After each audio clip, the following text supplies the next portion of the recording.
Boa tarde, turma. Bom momento a todos. Hoje a gente vai ter uma aula sobre leitura e produção textual e a gente vai falar sobre o gênero textual conto, que está no livro de vocês, o livro de gramática, na página 74.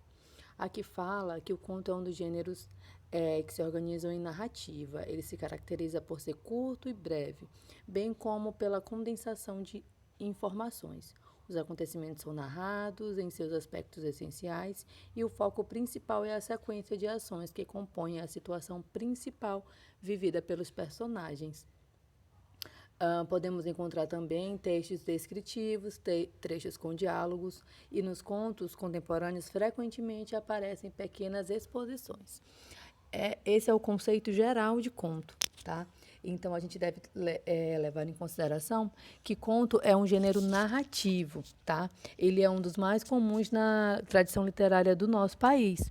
Grandes autores brasileiros são contistas, o Álvares de Azevedo, que é maranhense, o Machado de Assis, o Mário de Andrade. Eles são reconhecidamente excelentes contistas, porque eles se especializaram nessa função de contar uma história curta, mas com todas as sequências que um romance teria, né, em toda a sua extensão. Mas aqui eles escolhem contar uma história com todos os elementos comuns de uma narrativa, porém de uma maneira mais curta e mais concisa.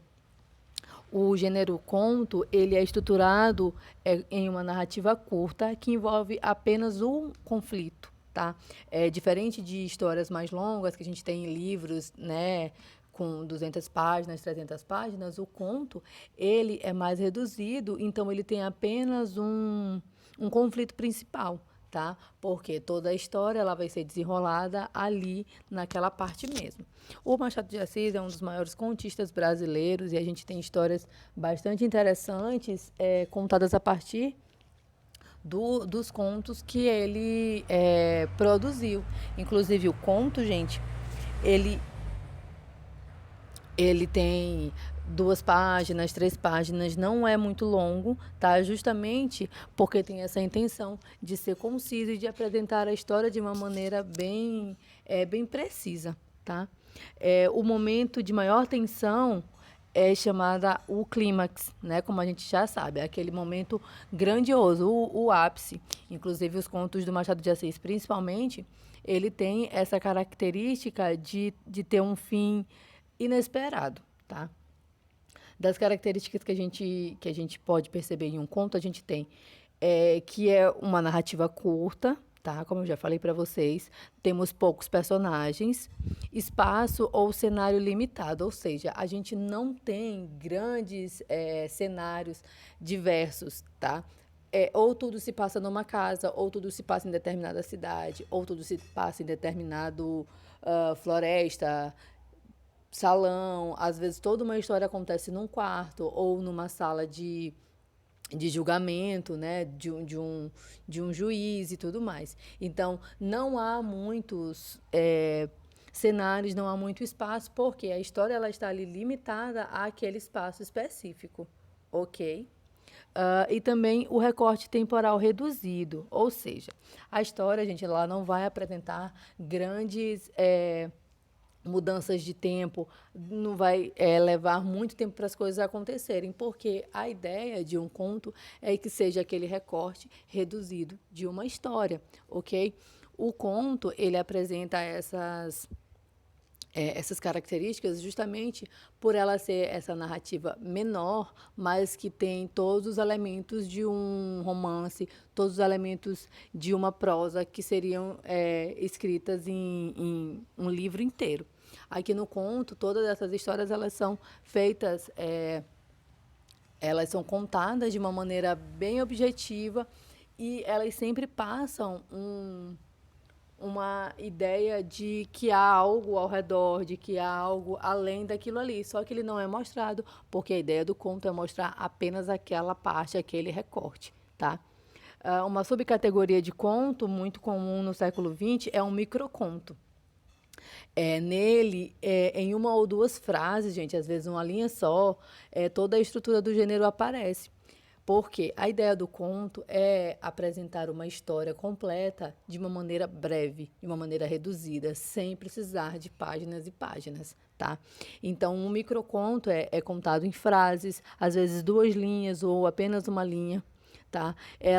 Toda a estrutura de um conto aparece, ou seja, poucos personagens, espaço limitado, recorte temporal, tá? E um único conflito. Tem um microconto muito comum, muito famoso, que eu vou deixar aqui a reflexão para vocês. Vocês já devem ter escutado falar dele, porque eu já comentei sobre em sala de aula. Então, ouçam e pensem a respeito para a gente conversar em sala de aula. O conto é o seguinte: vende-se sapatinhos de bebê nunca usados. É de Ernest Hemingway. É um dos microcontos mais famosos da história. E eu peço que vocês pensem a respeito dele. Se quiserem pesquisar também, fiquem à vontade. Mas é bom que fique apenas pela reflexão de vocês, tá? Como eu falei para vocês, por ser uma narrativa, o conto apresenta o narrador, né, que é aquele que apresenta a história, o enredo, o personagem, né, personagens principais, que devem ser poucos, devem ser limitados, tá? Que podem ser pessoas, podem ser animais, podem ser coisas, depende muito de cada leitor, de cada autor, na verdade, tá? Eles vivem em um lugar e um tempo definidos, mas limitados, como eu disse, né? A gente não vai ter grandes espaços, tá? E tomam parte em acontecimentos. Todos os personagens que são apresentados em um conto, eles fazem parte da história, tá? Porque às vezes em algumas outras histórias a gente apresenta vários personagens e alguns deles não têm importância nenhuma naquela narrativa, não têm participação nenhuma, só estão lá, só fazem parte de uma família e tudo mais. Mas no conto é quase um dever que todos os personagens apresentados tenham alguma interferência direta na história, tá? Os fatos que formam o enredo precisam obedecer a uma certa ordem para que os leitores possam acompanhar o desenvolvimento da história.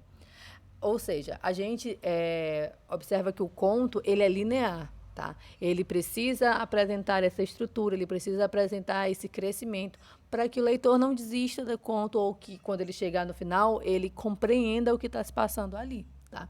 O clímax é o momento-chave da narrativa. Ele deve ser o trecho dinâmico e emocionante no qual todos os fatos se encaixam para chegar no desfecho, no final, no desenlace, tá? Então, o clímax é aquele momento que toda a narrativa foi te carregando, toda a narrativa foi caminhando para aquele ponto. Então, a gente precisa observar que a estrutura foi caminhando para que chegasse nesse desfecho e que ele seja satisfatório para o leitor. Porque, de repente, a gente lê um texto e lê, e observa, e no final o texto não faz o sentido que a gente desejava. E aí tudo bem, porque o texto ele não tem que ser aquilo que a gente deseja, tem que ser aquilo que o autor pretendeu. Porém, ele tem que fazer sentido, tá? Ele tem que obedecer àquela ordem, aquele caminho de encaixar os fatos, de amarrar todas as pontas e ser satisfatório para o leitor. Eu peço que vocês respondam essa página aqui, a página 74, que é a respeito do conto, tá? Página 73 e 74, que vocês vão ler o texto e responder sobre o conto, tá bom? De qualquer forma, se tiverem alguma dúvida, alguma pergunta, podem me enviar. Boa tarde a todos e até já.